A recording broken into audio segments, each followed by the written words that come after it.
الحمد لله رب العالمين. اللهم صل على محمد وعلى آل محمد. സൂറത്തു യൂനിസിലെ 57-58 സൂക്തങ്ങളാണ് ഇൻഷാ അല്ലാഹ് നമുക്ക് മനസ്സിലാക്കാനുള്ളത്. أعوذ بالله من الشيطان الرجيم. بسم الله الرحمن الرحيم. يا أيها الناس قد جاءتكم موعظة من ربكم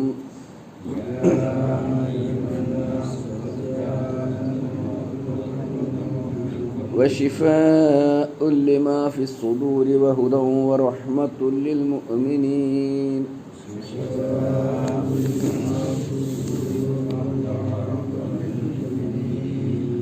قل بفضل الله وبرحمته فبذلك فليفرحوا هو خير مما يجمعون.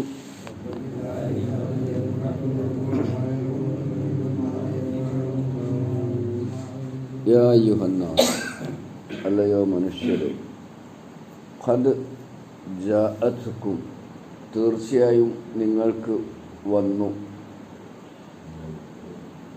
മൗഇലത്തുൻ സതുപദേശം, മിർ റബ്ബിക്കും നിങ്ങളുടെ രക്ഷിതാവിൽ നിന്ന്, വശിഫാഉൻ ശമനവും ശാന്തിയും, ലിമാഫി സുദൂരി മനസ്സുകളിലുള്ള ദോഷങ്ങൾക്ക്, വഹുദൻ വഴികാട്ടിയായും, വറഹ്മത്തുൻ കാരുണ്യമായി, അല്ലെങ്കിൽ വഹുദൻ സന്മാർഗവും വന്നു, വറഹ്മത്തുൻ കാരുണ്യവും, ലിൽ മുഅ്മിനീൻ വിശ്വാസികൾക്ക്. ഖുൽ നബിയെ അങ്ങ് പറയണം, ബി ഫദ്ലില്ലാഹ് അല്ലാഹുവിൻ്റെ ഔദാര്യം കൊണ്ടാണ്, വബി റഹ്മതിഹി അവൻ്റെ കാരുണ്യം കൊണ്ടും, ഫബിദാലിക ആയതിനാൽ, ഫൽയഫ്രഹു അവർ സന്തോഷിച്ചു കൊള്ളട്ടെ, ഹുവ അത് ഖുർആൻ ഖൈറുൻ ഉത്തമമാണ്, മിമ്മാ യജ്മഊൻ അവർ ഒരുമിച്ച് കൂട്ടുന്നതിനേക്കാൾ, അവർ ശേഖരിക്കുന്നതിനേക്കാൾ. ഒന്നുകൂടെ അർത്ഥം പറയാം.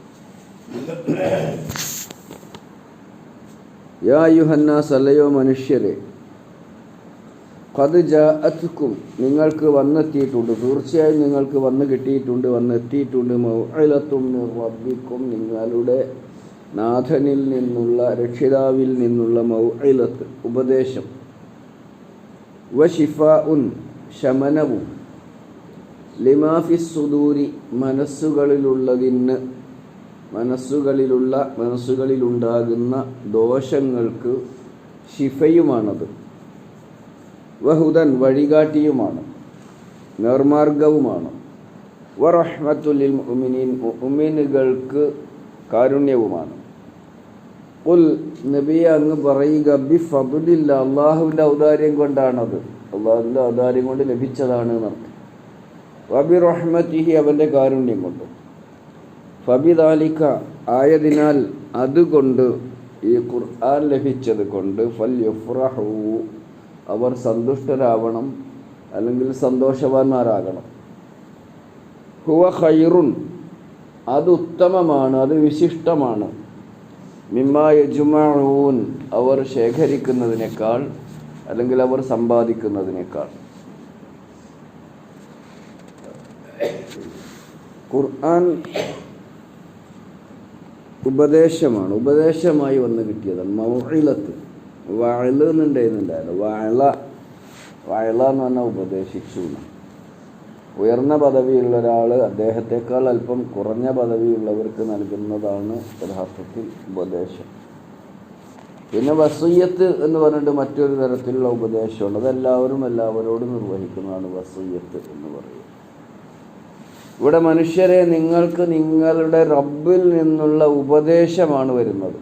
ആരിൽ നിന്ന്? മിനല്ലാഹ് എന്നല്ല, മിർ റബ്ബിക്കും. അള്ളാഹു ആരാധ്യൻ എന്നുള്ള അർത്ഥത്തിൽ, ഏകദൈവം എന്ന അർത്ഥത്തിൽ അള്ളാഹ് എന്ന് പറഞ്ഞാൽ മതി. പക്ഷെ ഇവിടെ മിർ റബ്ബിക്കും നിങ്ങളെ സൃഷ്ടിച്ച് പരിപാലിച്ച് സംരക്ഷിച്ച് മുന്നോട്ട് നയിക്കുന്നവന്ന റബ്ബ്.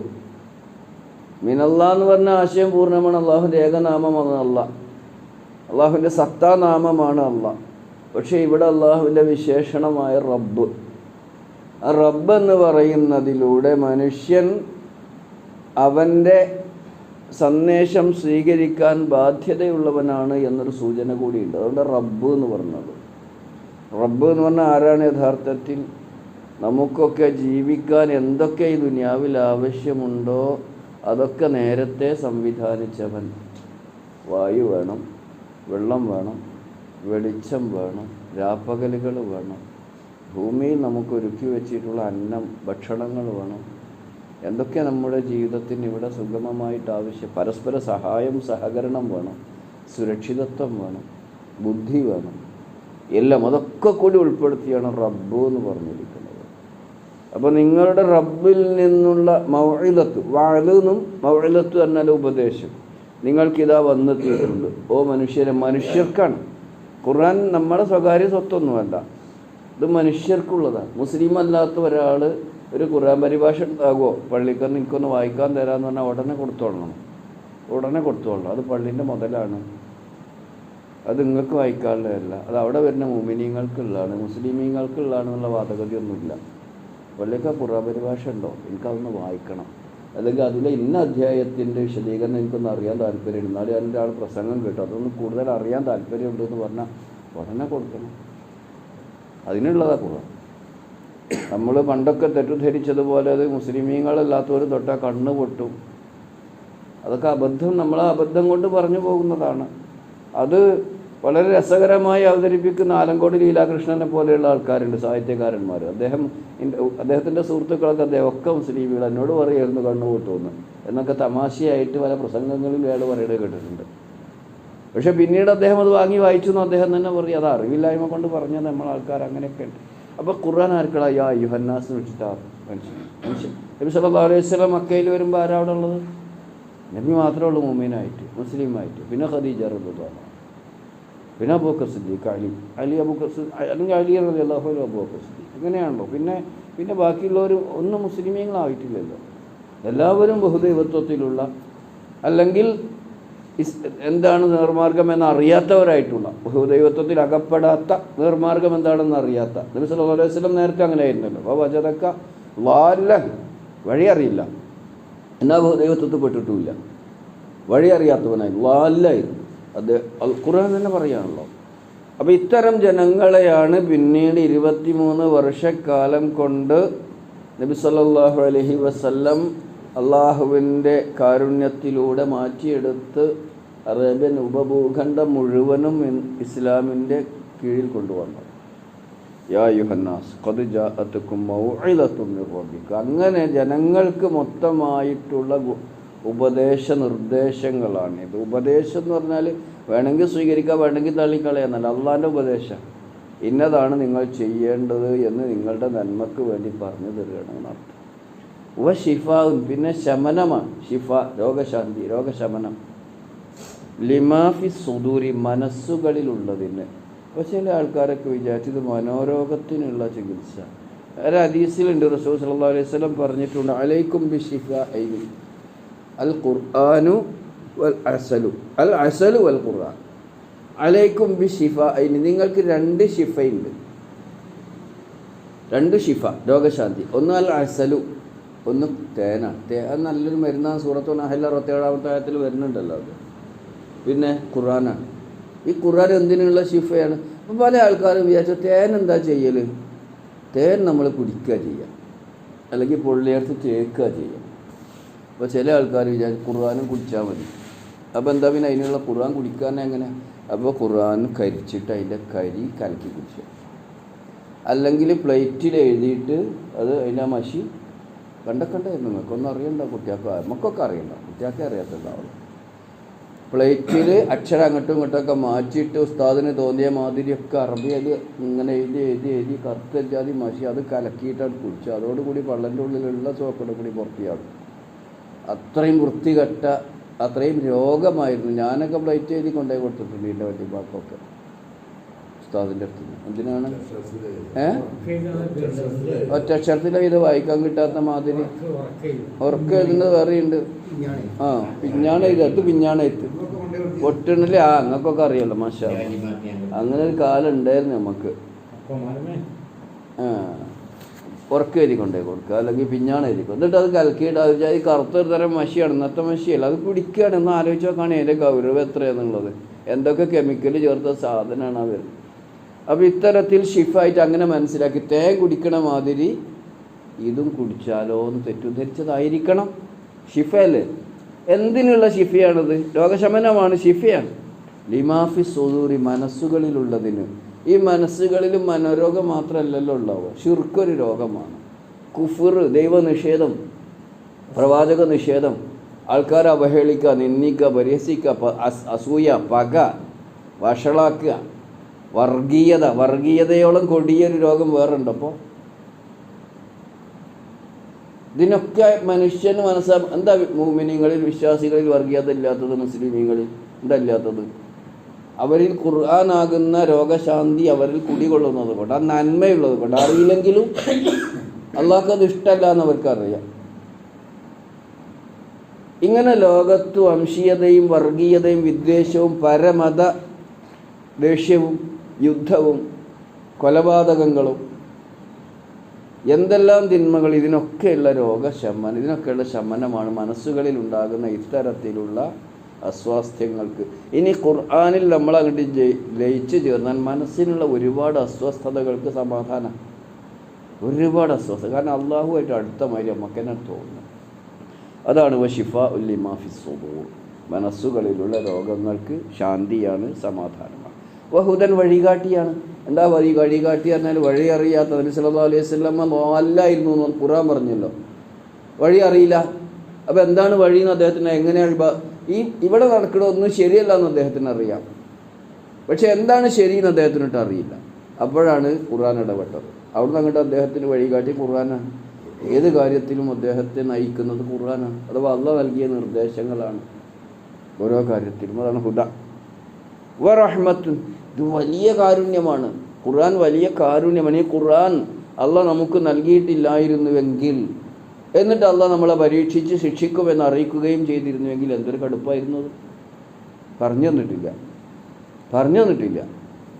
എന്നാൽ അള്ളാഹ് അറിയാണ്, ഞാൻ എൻ്റെ ഇഷ്ടം അനുസരിച്ച് നിങ്ങൾ ജീവിച്ചിട്ടില്ലെങ്കിൽ നിങ്ങൾക്ക് നാശമാണെന്ന് പറയുകയും ചെയ്ത അള്ളാഹ്ക്ക് അതിന് അധികാരം ഉണ്ടല്ലോ. പക്ഷെ അതുകൊണ്ടാണ് അള്ളാഹ് അങ്ങനെ പറയാത്തത് കൊണ്ടാണ് ഖുർആൻ കാരുണ്യം. അങ്ങനെ പറയാതെ ഖുർആൻ നൽകിയതാണ് കാരുണ്യം. ലോകത്തിന് സമാധാനവും ശാന്തിയും ഖുർആനാണ്. റഹ്മത്തുൽ മുഅ്മിനീൻ, അത് മുഅ്മിനീങ്ങൾക്കേ കിട്ടുള്ളൂ. മുഅ്മിനീങ്ങൾക്ക് ആ സമാധാനം കിട്ടുക, അത് ഖുർആനെ അംഗീകരിക്കണം. അപ്പോൾ മുഅ്മിനായി മാറും. നമ്മൾക്ക് വലിയ ഹുദയും റഹ്മത്തുമായിട്ട് അത് മാറും. ഖുൽ നബി, അങ്ങവർക്ക് പറഞ്ഞു കൊടുക്കണം, ബി ഫളലില്ല, അള്ളാഹുവിൻ്റെ ഔദാര്യം കൊണ്ട് തന്നതാണ്. അവൻ്റെ ഔദാര്യം കൊണ്ടാണ് അവൻ ഇത് നൽകിയത്. വബി റഹ്മത്തിഹി, അവൻ്റെ കാരുണ്യത്തിൻ്റെ അടയാളവുമാണത്. ഒന്ന് ഒരുപാട് വിശദീകരിക്കണ്ടല്ലോ. അള്ളാഹു മനുഷ്യനോട് ഔദാര്യമുള്ളവനായത് കൊണ്ടാണ് അള്ളാഹു സുബ്ഹാനഹു വ തആല മനുഷ്യന് ഖുർആൻ നൽകിയിട്ടുള്ളത്. അതിനൊക്കെ ഒരുപാട് വിശദീകരിച്ചിട്ടുണ്ട്. ഔദാര്യം എന്ന് പറഞ്ഞാൽ ഈമാനും ഖുർആനുമാണ്, റഹ്മത്ത് എന്ന് പറഞ്ഞാൽ ഇസ്ലാമും ഖുർആനുമാണ്. ഇങ്ങനെ ഒരുപാട് വ്യാഖ്യാനങ്ങളും വിശദീകരണങ്ങളും ഉണ്ട്. അല്ലെങ്കിൽ ഫളലുല്ലാ എന്ന് പറഞ്ഞാൽ ഈമാനാണ്, റഹ്മത്ത് എന്ന് പറഞ്ഞാൽ അള്ളാഹുവിൻ്റെ ഖുർആനാണ്, ഈമാനും ഖുർആനുമാണ്. ഇങ്ങനെയൊക്കെയുള്ള വിശദാംശങ്ങൾ പണ്ഡിതന്മാർ നൽകിയിട്ടുണ്ട്. മനുഷ്യനെ പൊതുവിൽ പറയുകയാണെങ്കിൽ ഇത് അള്ളാഹു അവൻ്റെ ഔദാര്യം കൊണ്ടും അവൻ്റെ കാരുണ്യത്തിൽ നിന്നും മനുഷ്യന് നൽകിയതാണ് ഈ ഖുർആൻ. ഫബിദാലിക, ആയതിനാൽ അത് നൽകിയതിന്, അല്ലെങ്കിൽ അത് നൽകിയത് കൊണ്ട്, ഫബിദാലിക അതുകൊണ്ട്, ഫൽയഫ്റഹു അവർ സന്തുഷ്ടരാവട്ടെ, അവർ സന്തോഷിച്ചു കൊള്ളട്ടെ. ഫറഹ്, അവർ സന്തോഷിച്ചു കൊള്ളട്ടെ. ഹുവ ഖൈറുൻ, അതാണ് ഖൈർ, അതാണ് ഉത്തമം. മിമ്മാ യജ്മഊൻ, അവർ ശേഖരിക്കുന്നതിനേക്കാളും. ഈ ദുനിയാവിൽ ഖുർആനെ വിട്ടുകൊണ്ട് മനുഷ്യൻ ഒരുക്കൂട്ടുന്ന, മനുഷ്യൻ സമ്പാദിക്കുന്ന, മനുഷ്യൻ നേടുന്ന എല്ലാറ്റിനേക്കാളും ഉത്തമം ഖുർആനാണ്. അൽ ഖുർആനു ഗിനൻ എന്ന് പറഞ്ഞാൽ ഖുർആനു ഗിനൻ, അത് ഹദീസാണെന്നുമല്ല എന്ന് പറയേണ്ടത്. യഥാർത്ഥത്തിൽ അത് ഹദീസല്ല എന്നാണ് തോന്നുന്നത്. പണ്ട് ഉസ്മാൻ ബിൻ അഫ്ഫാൻ റളിയല്ലാഹു അൻഹുവിൻ്റെ വചനമാണെന്ന് പറയാറുണ്ട്. ഖുർആൻ ഐശ്വര്യമാണ്. ലാ ഫഖ്റ ദൂനഹു, അത് സ്വീകരിക്ക, ലാ ഫഖ്റ ബഅദഹു, അത് സ്വീകരിച്ചവന് ദാരിദ്ര്യം ഭയപ്പെടേണ്ടതില്ല. വല ഹിന ദൂനഹു, അതിനെ മാറ്റി നിർത്തിക്കൊണ്ട് ഐശ്വര്യം ഉണ്ടാവില്ല. അപ്പോൾ ഖുർആൻ മനുഷ്യന് ഹിനയാണ്. ഖുർആനിൽ ലയിച്ചു ചേരുന്നൊരു മനുഷ്യനെ സംബന്ധിച്ചിടത്തോളം ഭൗതികമായ ഒന്നും അദ്ദേഹത്തെ അലട്ടുകയില്ല. ഇതാണ് സൂചിപ്പിച്ചിട്ടുള്ളത്. സൂറത്ത് ഇസ്രാ 82 ഇൻഷാ അല്ലാഹ് നമുക്ക് നാളെ അടുത്ത ദിവസം ഇതിൻ്റെ വ്യാഖ്യാനമായി തന്നെ നമുക്ക് മനസ്സിലാക്കാം. അല്ലാഹു സുബ്ഹാനഹു വ തആല അനുഗ്രഹിക്കുമാറാവട്ടെ.